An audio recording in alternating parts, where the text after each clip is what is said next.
ഒരു വ്യക്തിക്ക് പുതിയ ജീവിതം നൽകാൻ ഏറ്റവും വലിയ അല്ലെങ്കിൽ ഏറ്റവും ശ്രേഷ്ഠമായ ഒരു മാർഗം എന്നത് അവയവദാനം തന്നെയാണ്.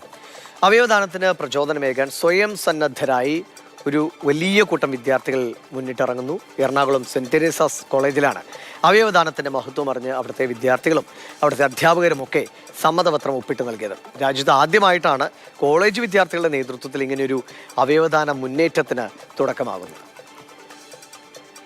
അമ്മയ്ക്ക് എങ്ങനെയുണ്ട് മോളെ? ഡോണറിനെ അന്വേഷിച്ച് മടുത്തു. ഇനി മറ്റൊരാളെ കിട്ടില്ല എന്ന് മനസ്സിലായി. കുടുംബത്തിലെ ആരുടെയും അമ്മയ്ക്ക് ചേരുന്നില്ല. പിന്നെ ഞാൻ കൊടുക്കാമെന്ന് വെച്ചപ്പോൾ നിയമത്തിന്റെ ഓരോ നൂലാമാലകൾ. അല്ലെങ്കിലും നമ്മുടെ ആൾക്കാർക്കൊക്കെ ഇതിനെക്കുറിച്ച് ഭയങ്കര തെറ്റിദ്ധാരണയാണല്ലോ.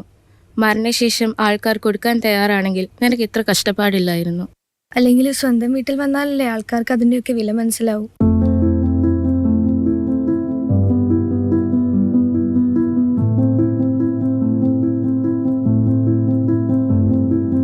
ജീവിച്ചിരിക്കുമ്പോൾ മാത്രമല്ല മരണാനന്തരവും പുണ്യം ചെയ്യാമെന്ന് തെളിയിക്കുകയാണ് പുതുതലമുറ.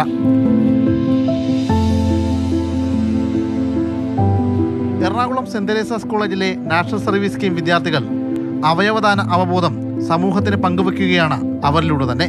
ഇങ്ങനെ ഒരു കാര്യത്തിന് മുന്നിട്ട് ഇറങ്ങുമ്പോൾ നമ്മുടെ ഒരു സോഷ്യൽ റെസ്പോൺസിബിലിറ്റി അത് കൂടുകയാണ്. അതുപോലെ തന്നെ വേറൊരു ലൈഫിൽ നമ്മൾ പ്രോമിസ് ചെയ്തിട്ട് നമ്മൾ വെയിറ്റ് ചെയ്തിരിക്കുകയല്ലേ. അപ്പം നമ്മളെ വെയിറ്റ് ചെയ്തിരിക്കുന്ന ഒരുപാട് പേരുണ്ട്. ഈ ഒരു 19-year-old സ്റ്റുഡൻ്റ് അടുത്ത് പെട്ടെന്ന് പറയുമ്പോൾ നമുക്ക് ആർക്കും അങ്ങനെ അക്സെപ്റ്റ് ചെയ്യാൻ പറ്റില്ല. പിന്നീട് ഇതിൻ്റെ കൂടെ സഞ്ചരിച്ചപ്പോൾ അല്ലെങ്കിൽ കൂടുതൽ കാര്യങ്ങൾ അറിഞ്ഞപ്പോൾ പിള്ളേരെ പോയി കൺവിൻസ് ചെയ്യാൻ നോക്കിയപ്പോൾ നമുക്കും അതിൻ്റെ ഇമ്പോർട്ടൻസ് മനസ്സിലായി. വെറുതെ ജീവിച്ച് മരിക്കുന്നതിനേക്കാളും നമ്മുടെ ഒരു സിഗ്നേച്ചർ എവിടെയെങ്കിലും കൊടുത്തിട്ട് പോകുന്നത് എല്ലാവരുടെയും ആഗ്രഹമല്ലേ.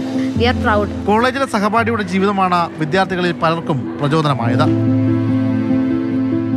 ഞങ്ങളുടെ കോളേജിൻ്റെ എക്സ് ചെയർപേഴ്സൺ നിക്കിത നയ്യാർ കുറച്ച് നാൾ മുമ്പ് മരിച്ചുപോയായിരുന്നു. ചേച്ചിയുടെ ചെറിയ പ്രായത്തിൽ കരൾ മാറ്റി വെച്ചിട്ടുള്ള ഒരു ചേച്ചിയാണ്.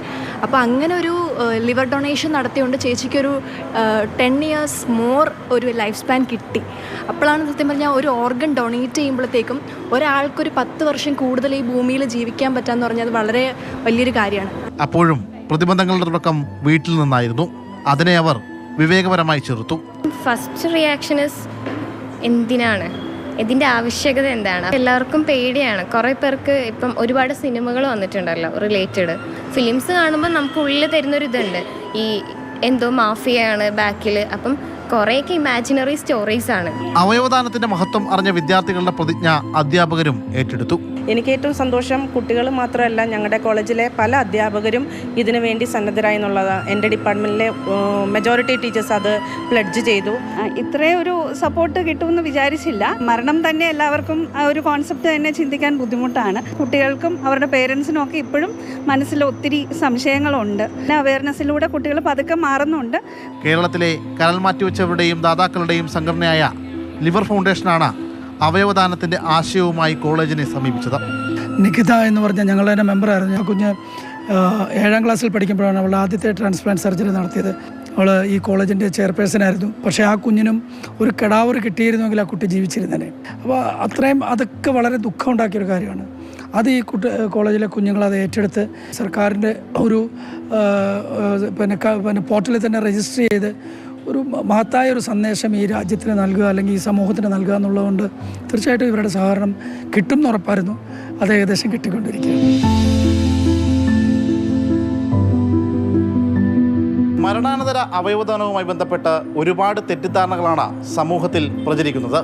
അതിനിടയിലാണ് ഒരുപറ്റം വിദ്യാർത്ഥികൾ അവയവദാനത്തിന് സജ്ജമായി മുന്നിട്ടിറങ്ങിയിരിക്കുന്നത്. ഇത് ഒരു പുതുവിപ്ലവമാകട്ടെ.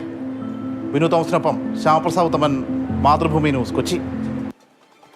ഇന്നത്തെ പത്രത്തിലും മാതൃഭൂമി ദിനപത്രത്തിലും ഒരുപക്ഷെ പ്രേക്ഷകർ വായിച്ചിട്ടുണ്ടാകും. നമ്മുടെ അവയവദാന എണ്ണം കുറയുന്നു എന്നതാണ്. അതിൻ്റെ കാരണങ്ങളായി ഇതുമായി ബന്ധപ്പെട്ട് പ്രവർത്തിക്കുന്ന പല വിദഗ്ധരും ഡോക്ടർമാരും ഒക്കെ പറയുന്നത് സിനിമകൾ, ഇപ്പോൾ നേരത്തെ ആ കുട്ടികൾ തന്നെ പറഞ്ഞല്ലോ, സിനിമകൾ വലിയ തോതിൽ സ്വാധീനം ചെലുത്തുന്നു. എന്തോ മാഫിയാണ് ഇതിനെല്ലാം പിന്നിൽ എന്നൊരു ധാരണ. പിന്നെ അങ്ങനത്തെ പ്രചാരണങ്ങളൊക്കെ പല വിധത്തിൽ സോഷ്യൽ മീഡിയയിലൊക്കെ നടക്കുന്നുണ്ട്. അപ്പോൾ അതൊക്കെ ആളുകളെ ഇത് നമ്മൾ അബദ്ധത്തിൽ പെടുമോ അല്ലെങ്കിൽ അപകടത്തിൽ പെടുമോ എന്ന ധാരണകൾ ആളുകളിൽ ഉണ്ടാക്കുന്നുണ്ട്. അതാണ് പക്ഷേ അതൊക്കെ തെറ്റാണ് എന്ന് തിരിച്ചറിയുന്ന കുട്ടികളാണ് ഇങ്ങനെ ഒരു വലിയ ദൗത്യത്തിലേക്ക് ഇറങ്ങുന്നത്. ശ്യാം പ്രസാദുണ്ട്. ശ്യാം, എന്തായാലും ആ കുട്ടികൾ വളരെ സന്തോഷത്തോടെ അവർ ആ തീരുമാനമെടുക്കുന്നു. വീട്ടുകാരുടെ എതിർപ്പിനെ പോലും അവരെങ്ങനെ അതിനെ തരണം ചെയ്തു എന്ന് കുട്ടികൾ പറയുന്നുണ്ട്. ടീച്ചർമാരുമൊക്കെ വലിയ സന്തോഷത്തിലാണ്. എത്ര പേരാണ് ഈ ഒരു ദൗത്യത്തിൻ്റെ ഭാഗമാകുന്നത്? എനിക്ക് തോന്നുന്നു അത് മറ്റ് കോളേജുകളിലൊക്കെ മാതൃകയാക്കി എടുക്കട്ടെ അല്ലേ? നമ്മുടെ രാജ്യത്ത് തന്നെ ആദ്യമായിട്ടായിരിക്കാം കോളേജ് വിദ്യാർത്ഥികളുടെ നേതൃത്വത്തിൽ ഇത്രയും വലിയ ഒരു സന്നദ്ധത പ്രകടിപ്പിച്ചുകൊണ്ട് അവയവദാനത്തിന് മുന്നിട്ടിറങ്ങുന്നത്. അതും കോളേജ് വിദ്യാർത്ഥികൾ നാഷണൽ സർവീസ് സ്കീമിൻ്റെ നേതൃത്വത്തിലാണ് ഇത്തരത്തിൽ അവയവദാന അവയർനെസ് ക്ലാസ്സുകൾ സംഘടിപ്പിക്കാൻ ഇറങ്ങിയത്. പക്ഷേ എന്നാൽ ആ ക്ലാസ്സുകളിൽ നിന്ന് ആദ്യം തന്നെ അതിൻ്റെ NSSൻ്റെ നേതൃത്വം അവർ ഇതിന് സന്നദ്ധത പ്രകടിപ്പിച്ചു. പിന്നീട് കൂടുതൽ വിദ്യാർത്ഥികൾ ഇതിൻ്റെ രംഗത്തേക്ക് വരുന്നു. വീട്ടിൽ നിന്ന് മാതാപിതാക്കളുടെയും മറ്റുമൊക്കെ എതിർപ്പുകൾ ഉണ്ടായെങ്കിലും അതിനെയൊക്കെ അവർ അതിജീവിച്ചു എന്ന് തന്നെ വേണം പറയാൻ. വീട്ടിലെ മാതാപിതാക്കളെ കൃത്യമായ രീതിയിൽ കാര്യങ്ങൾ പറഞ്ഞ് മനസ്സിലാക്കി. അതിൽ ഓരോരുത്തരും പറയുന്നുണ്ട്, നമ്മൾ മരിക്കുമ്പോൾ നമ്മളുടെ ഒരു സിഗ്നേച്ചർ അവിടെ അടയാളപ്പെടുത്തി വെച്ചിട്ടാണല്ലോ പോകുന്നത്, പലരും നമുക്ക് വേണ്ടി കാത്തിരിക്കുകയാണല്ലോ ഒരു ജീവിതത്തിനായി എന്ന്. അങ്ങനെ ആ ഒരു വ്യത്യസ്തമായ ആശയങ്ങൾ ഈ കുട്ടികൾ തന്നെ നമ്മോട് പങ്കുവെക്കുകയാണ്. സ്വാഭാവികമായിട്ടും അത് പുതുതലമുറ ഇത്തരം കാര്യങ്ങൾ ഏറ്റെടുക്കുമ്പോൾ അതിനെ കൂടുതൽ പ്രയോജനകരമായ രീതിയിൽ ഉപയോഗപ്പെടുത്താൻ പറ്റും. കൂടുതൽ ആളുകൾ ഇത്തരത്തിൽ പ്രചോദനമേകി മുന്നോട്ട് വരും. ഇത് രാജ്യത്ത് തന്നെ ഒരു വലിയൊരു പുതുവിപ്ലവമായിട്ട് മാറും. എറണാകുളം സെൻറ് തെരേസാസ് കോളേജ് അതിൻ്റെ 100ാം വാർഷികത്തോടനുബന്ധിച്ചാണ് ഇത്തരത്തിൽ ഒരു മഹത്തായ ഒരു പ്രവൃത്തി ചെയ്യുന്നത്. അതിന് മുന്നിട്ടിറങ്ങിയത് കോളേജ് വിദ്യാർത്ഥികളാണ് എന്നതാണ് ഏറ്റവും പ്രധാനപ്പെട്ട ഒരു കാര്യം. അതുകൊണ്ട് തന്നെ കുട്ടികൾക്ക് എല്ലാവിധ അഭിനന്ദനങ്ങളും. അവരുടെ ചൂടുപിടിച്ച കൂടുതൽ വിദ്യാർത്ഥികളൊക്കെ ഈ ഒരു തീരുമാനത്തിലേക്ക് വരട്ടെ എന്ന് നമുക്ക് പ്രത്യാശിക്കാം. ശരി ഈശ.